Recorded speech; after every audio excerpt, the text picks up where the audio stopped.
Welcome back. You're watching Buy Now, Sell Now on ET Now, and as promised before the break, we've got the management of Happiest Minds joining us on the show to talk about the quarter gone by. And right now, we have Mr. Venkatraman Narayanan, who is the Managing Director and the CFO of the company. Along with him, we have Mr. Joseph Anantharaju, who is the Executive Vice Chairman and CEO of the Product Engineering Services at Happiest Minds. A very good morning to both of you all. Thank you so much for joining us on ET Now. And let me first begin by asking about the client confidence as well as the demand trends. How are they looking like right now? Also, if you could, if I could add on to it, that would you be sticking to your FY23 revenue growth guidance of 20 to 25%, or is there any chance of an upgrade?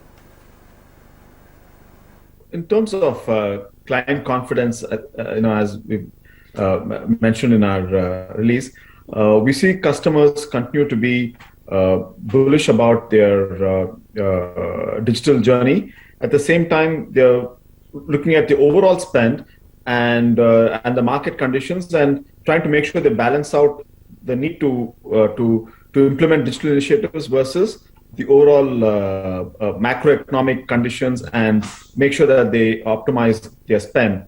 And given that we mostly work in the digital space, this has worked to our advantage. So we're not seeing really much of an impact from a customer demand perspective, and therefore, we still hold on to the guidance that we had given from a revenue standpoint.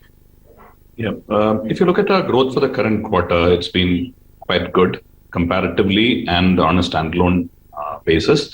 5.7% growth in constant currency, 5% in dollar terms, and 8+% in rupee terms. So that's testimony to the strong sales engine and the demand situation that we have seen until now. Mr. Narayan, just one more update that I want in terms of operational margins that have dipped slightly on a sequential basis in Q2. But your FY23 EBITDA guidance is at 22 to 24%, like we were talking about. But will we see more margin pressure in the coming couple of quarters?